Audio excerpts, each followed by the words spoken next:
شیر تیر یا عقاب، آزاد کشمیر میں کون مارے گا میدان؟ پہلے مرحلے میں میرپور ڈویژن میں کون لے جائے گا بازی؟ فیصلے کی گھڑی آ گئی۔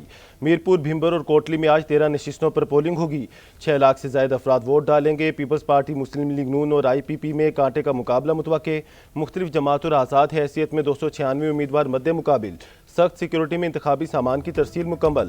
2452 پولنگ اسٹیشنز میں سے 478 انتہائی حساس اور 3083 حساس قرار دیے گئے۔ امن و امان برقرار رکھنے کے لیے سیکیورٹی کے کڑے انتظامات۔ آج میرپور ڈویژن میں عام تعطیل۔ چیف الیکشن کمشنر کی میرپور ڈویژن کے عوام سے انتخابات میں بھرپور شرکت کی اپیل۔ انتخابی ضابطے اخلاقی خلاف ورزی پر سخت کارروائی کا بھی عندیہ دے دیا۔ کوٹلی میں 2 پریزائڈنگ افسران پولنگ اسٹیشن پہنچنے کی بجائے نجی رہائش گاہ چلے گئے۔ الیکشن کمیشن کا فوری ایکشن۔ ترجمان الیکشن کمیشن کے مطابق دونوں پریزائڈنگ افسران کو معطل کر کے گرفتار کر لیا گیا۔ پولنگ بیگز فوری تحویل میں لے لیے۔ نئے پریزائڈنگ افسران تعینات پولنگ اسٹیشنز پر روانہ کر دیے گئے۔ ترجمان کا کہنا ہے پولنگ کا عملہ شفاف، غیر جانبدار اور بلا تعطل جاری رکھا جائے گا۔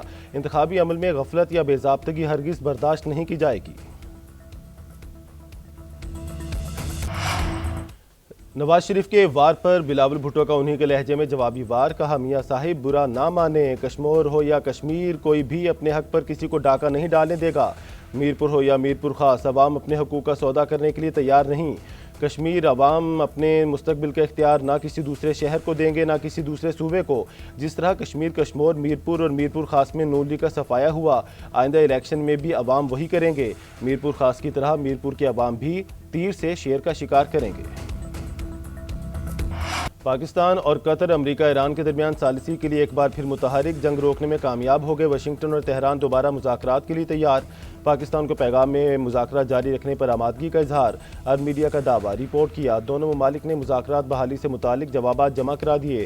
دونوں ممالک کے رد عمل موصول ہونے کے بعد مذاکرات جنیوا، دوحہ یا اسلام آباد میں کسی بھی مقام پر ہو سکتے ہیں۔ تہران نے اسلام آباد مفاہمتی یادداشت کے تحت مذاکرات جاری رکھنے کا پیغام دیا۔ پاکستانی حکام کو بتایا مذاکرات سے دستبردار نہیں ہوئے بلکہ معطل کیے۔ بات چیت اسی مرحلے سے شروع ہوگی جہاں سے رکی تھی۔ ایران کا پہلے آبِ ہرمز کے معاملے پر بات چیت سے مذاکرات شروع کرنے کا مطالبہ۔ امریکی پالیسی میں تبدیلی یا عارضی وقفہ، صدر ٹرمپ کا ایران پر حملے روکنے کا حکم۔ 2 ہفتے سے جاری فضائی کارروائیوں کا سلسلہ رک گیا۔ میڈیا رپورٹ کے مطابق وائٹ ہاؤس میں اجلاس کے دوران نائب صدر جے ڈی وینس اور joint chief of staff general Dan Caine نے ایران جنگ میں شدت لانے پر تحفظات کا اظہار کیا۔ جنرل کین نے خاص طور پر امریکہ کے اسلحہ، گولہ بارود کے ذخیرے اور اس کے علاوہ ممکنہ منفی نتائج پر تشویش کا اظہار کیا۔ امریکی نشریاتی ادارے کے مطابق امریکہ کے اہم ہتھیار اور گولہ بارود کے ذخائر پہلے ہی نمایاں حد تک کم ہو چکے ہیں۔ اگر ایران نے حملوں کا سلسلہ جاری رہا تو ان ذخائر پر مزید دباؤ بڑھ سکتا ہے۔ صدر ٹرمپ نے 13 دنوں میں پہلی بار نئے حملوں کی منظوری نہیں دی۔ ابھی یہ واضح نہیں ہے کہ حملے ایک روز کے لیے روکے گئے ہیں یا جنگ بندی کر دی گئی ہے۔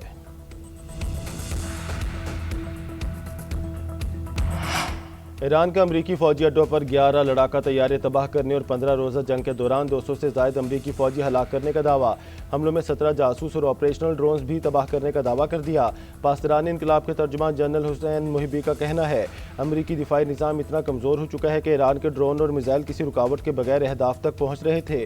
اسرائیل کو خبردار کیا کہ اسرائیل جنگ میں پہلے سے شامل ہوا تو آفت کا سامنا کرنے کے لیے تیار رہے۔ برطانیہ کو پیغام دیا کہ حالیہ دنوں میں ایک بمبار طیارہ برطانیہ کے فضائی اڈے سے اڑا۔ اگر انہوں نے امریکہ کا ساتھ دیا تو ہمارا جائزہ ہدف ہوگا۔ وزیر خارجہ عباس عراقچی کا ایرانی بحری جہاز پر یوکرینی حملے کا جواب دینے کا اعلان۔ سوشل میڈیا پر بیان میں کہا ایرانی بحری جہاز کو یوکرینی حملے کو بغیر جواب کے نہیں چھوڑا جا سکتا۔ یورپی یونین رہنما کایا کلاس اور روسی وزیر خارجہ سرگئی لاروف ٹیلی فون پر بات چیت کی۔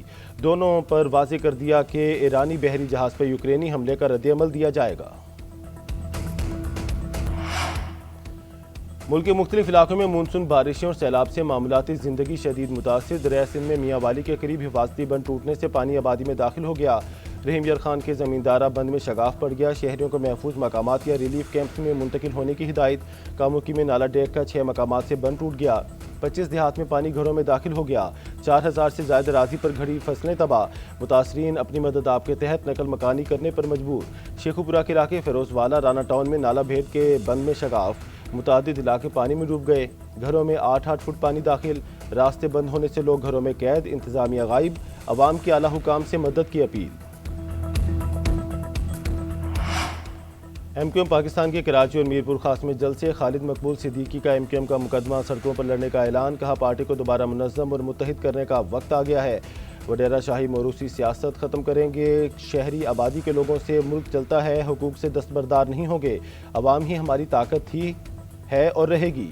مصطفیٰ کمال بولے، 16 سال میں 22 ارب روپے سندھ حکومت کو ملے، صوبائی حکومتوں نے ہمارے نام پر ملنے والے پیسے ہم پر خرچ نہیں کیے۔ سارے ملک کے اختیارات ایک وزیر اعظم اور 4 وزراء اعلیٰ کے پاس ہیں، ہمیں اس نظام سے مسئلہ ہے، ہمیں آئین میں رہتے ہوئے اپنے بچوں کے حقوق چاہیے۔